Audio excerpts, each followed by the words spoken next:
พี่เลี้ยงเอาหนักมาไว้ใกล้ๆกันเด้มันจังซ่อมให้องค์ดำกุฏิอันใดที่มันว่างนะแล้วเขาไปอยู่รถผู้หนึ่งคนได้แล้วล่ะเตรียมตัวมานานแล้วอีกผู้หนึ่งมาเมื่อวานนี่นะเอาไว้ใกล้ๆกันก็ได้หาเบิ่งทุกคนมันฝึกได้มันบ่แม่นฝึกบ่ได้เป็นธรรมดาเลยไว้บวชใหม่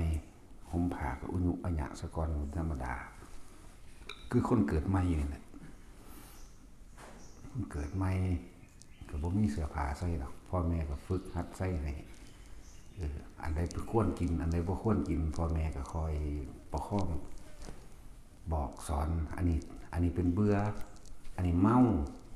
อันนี้ตายอันนี้ดีอันนี้มีวิตามินอันนี้เป็นประโยชน์อันนี้เป็นโทษคอยแนะนำกันมากเลย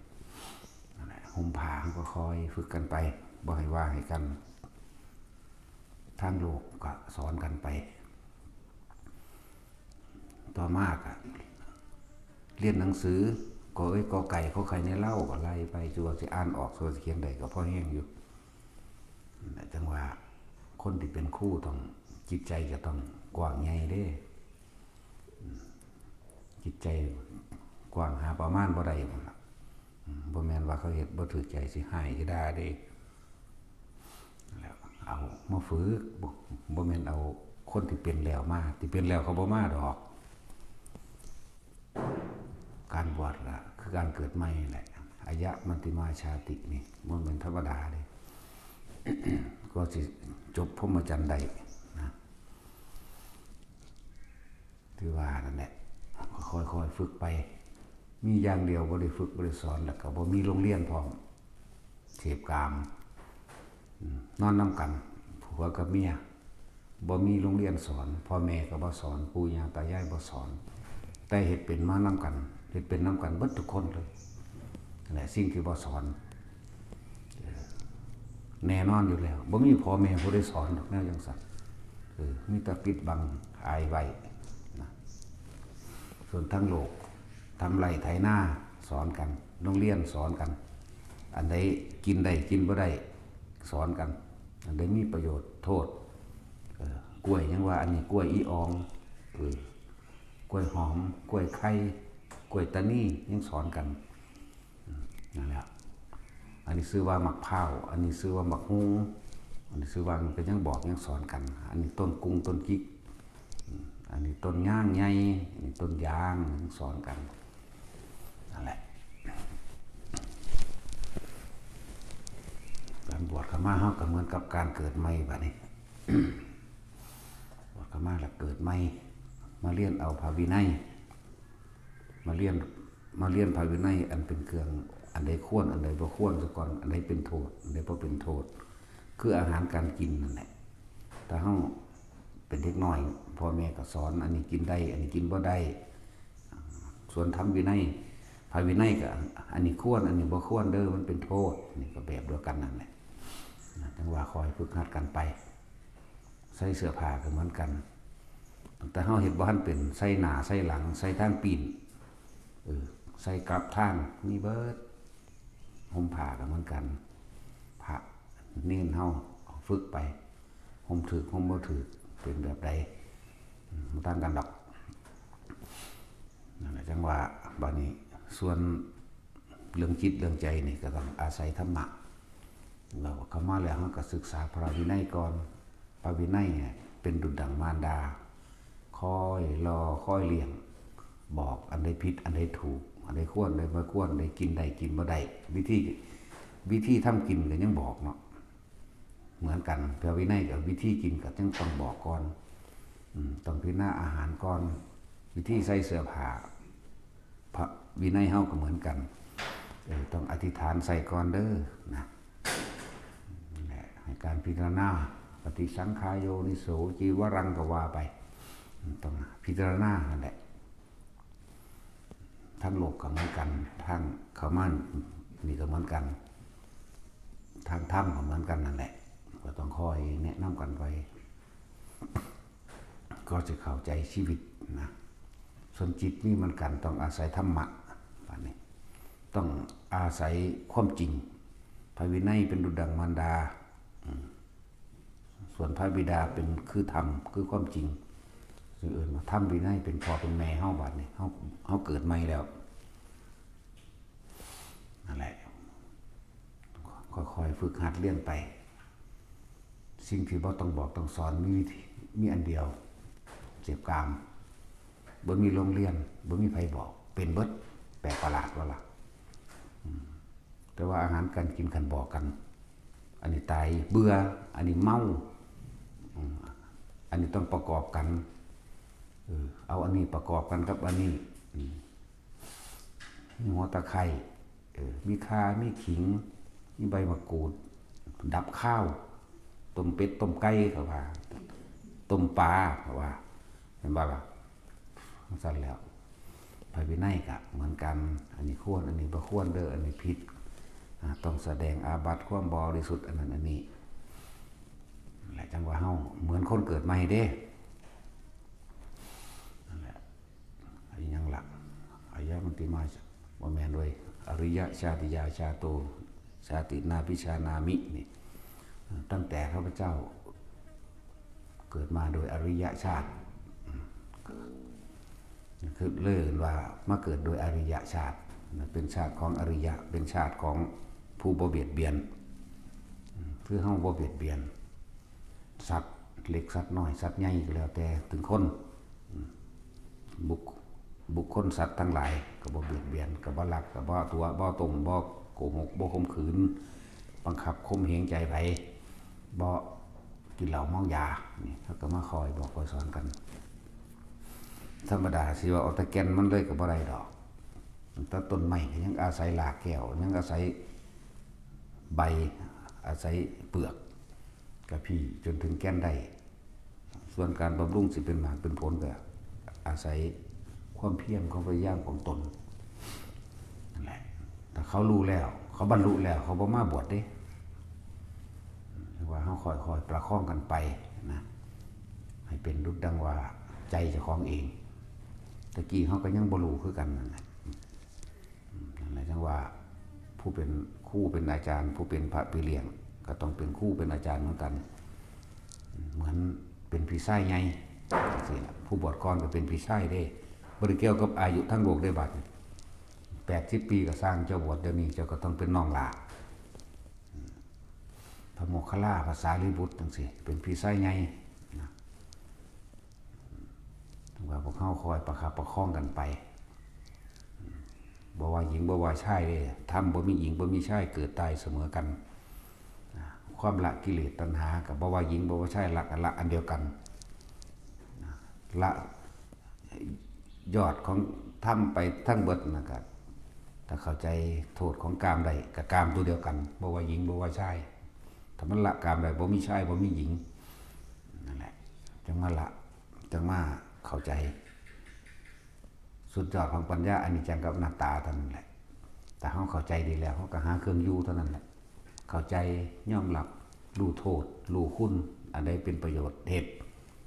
เป็นประโยชน์ที่ไม่เบียดเบียนพร้อมบ่มีผลข้างเคียงผลข้างเคียงคือมีโทษกลับขึ้นมาโดยธรรมถ้าโทษกลับขึ้นมาโดยโลกกระสร้างอันใดที่บ่เป็นเครื่องขวาง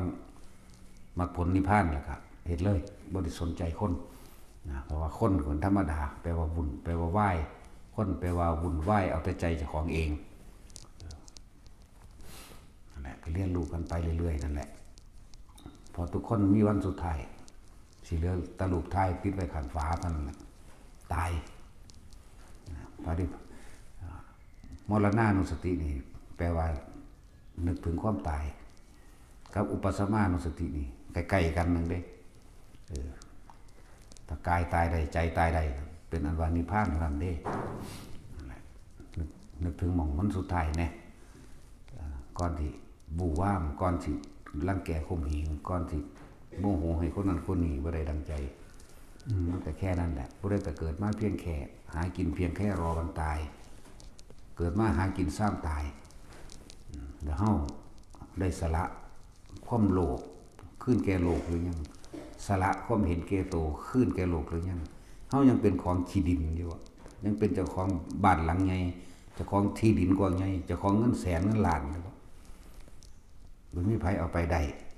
นอกจากฝังไว้เป็นอริยทรัพย์ถ้าเฮาบ่โพนมันก็ได้กลับคืนมาใส่สิ่งที่ตัวเองกระทำไปล้วนๆคือเฮาตอนนี้แหละเฮาก็มาใส่ของเก่าเฮาแล้วนี่ตอนนี้มาใส่ของเก่าตราบใดที่การงานของหมู่บ้านยังบ่แล้วมื้ออื่นก็ต้องรับต่อมื้อนี้เฮ็ดอีหยังไว้มื้อนี้กระทำกรรมใดไว้นี่แต่การงานยังค้างคาอยู่พรุ่งนี้นะก็ต้องกลับมาสั่งทำการงานต่อดิมันกันเฮ้ามือนีเป็นศาสตร์นี่ตื่นขึ้นมาแล้วมือนีเป็นศาสตร์นี่แล้วบัดไปนอนหลับนี่ไปนอนหลับไป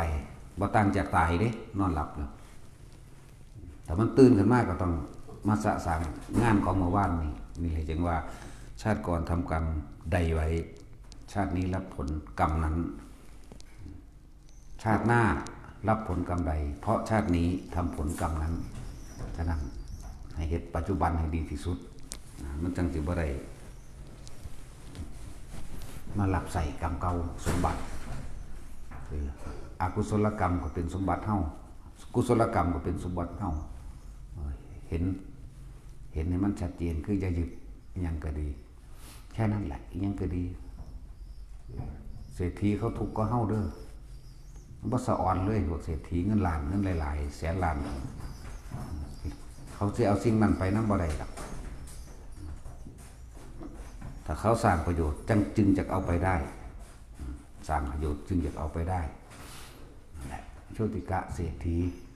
สร้างบุญมาตลอดถ้าให้ท่านแจกแก่คนทุกข์คนยากผู้ใดได้รับความลำบากแลนซอยเหลือตลอดทรัพย์ที่เรามีอยู่ในชาตินี้เราจะไม่ใช้เฉพาะในชาตินี้หากเรายังไม่สิ้นสุดในชาตินี้ทรัพย์ทั้งหลายเหล่านี้เราจะนำไปใช้ในภายภาคหน้าจะเข้าใจว่าหอบไปนำเด้ตั้งโรงทานเต็มบ้านเต็มเมืองตั้งโรงทานซอยเหลือเบิดทุกอย่างผู้ใดบ่มีที่ทำมาหากินจัดสรรให้ไผบ่มีเครื่องใส่แรงเป็นรถเป็นม้าเป็นงัวเป็นควายเป็นยังที่เกี่ยวกับทำมากินหาให้จัดสรรให้บ่มีที่ดินจัดสรรที่ดินให้บ่มีเสื้อผ้าบ่มีเมล็ดพันธุ์พืชจัดสรรให้นั่นแหละเอิ้นว่านำไปใช้ในภายภาคหน้าเพราะว่าเพิ่นไม่รู้ว่าเราจะตายวันนี้หรือพรุ่งนี้แต่วันนี้เราจึงทำดีที่สุดจึงเกิดมาเป็นโชติกะเศรษฐีมันธรรมดาเด้เฮาฮู้สิ่งที่เพิ่นสะสมมาเรื่อยๆแล้วคือการให้ทานมาเลยรวยๆบ่เลิกจักเทื่อจนมาสุดท้ายในศาสตร์นี้แหละฟังธรรมพุทธเจ้าเทเดียวนั่นเด้ล่ะเห็นพระพุทธเจ้าเทเดียวนึงบรรลุอรหันต์เลยมั้ยนั่นแหละเพราะว่าเขาเจ้าสั่งสมมาเหมือนกันแต่เฮายังบ่สะสางการงานให้มันแล้วงานเฮาคือหยังงานเฮาคือสะสางกิเลสตัณหาเฮานี่เด้แต่เฮาสะสางกิเลสตัณหาแล้ว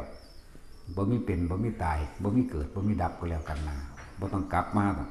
ทำงานต่อถ้ายังสะสางบ่ทันได้แล้วก็เกิดมาทำงานต่อ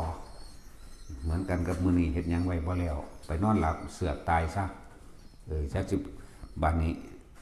กิเลสตัณหาบ่ทันได้สิ้นสุดมันก็ไปตามผลกรรมอันใหญ่ก่อนเด้อันหนักก่อนนั่นแหละจึงว่าทุกคนปัจจุบันนี่ดีที่สุดเถอะทรงฌานเจริญฌานอย่าหนีออกจากความรู้สึกในกายจิตหนึ่งจุดหนึ่งอยู่จุดเดียวอยู่ความรู้สึกเดียวในกายมันสิรู้สึกไปหน้าผากหัวกลางอกหน้าผากหัวแล้วแต่อยู่จังซี่พยายามทำให้มากทำให้บ่อยเดี๋ยวมันก็ชินดอกเมื่อมันชินมันบ่ออกแล้วมันก็สบายนั่นแหละจิตใจบ่ไปสร้างเวรกรรมกับภัยแล้วมันก็สบายครับความคิดของเฮานั่นแหละบ่ไปโหมันอยู่ในกายเวทนาจิตเวทนากายร่วมกันเป็นผู้รู้สึกตัวนั่นเองรู้อยู่จังซี่บ่ไปรู้ผู้อื่นดอกถ้ารู้ผู้อื่นมันก็ ยุ่งด้วยล่ะแต่ละเรื่องแต่ละเล่าวเดี๋ยวก็ห่วงเดี๋ยวก็ดีใจนำเดี๋ยวก็กังวลเดี๋ยวก็ทุกสารพัดทุกอย่างร่วมมาอยู่ที่จิตฉะนั้นควบคุมจิตโดยการอยู่กับลมมั่งอยู่กับอุณาโลมอยู่ความรู้สึกในกายมั่งไม่ผู้ใดตายในลมบ่ต้องเกิดว่ะตายอยู่ในลมหายใจเฮาเอง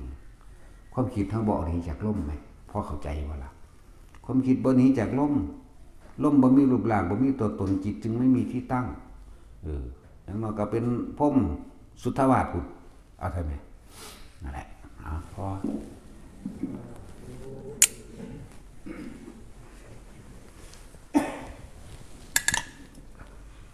ยะถา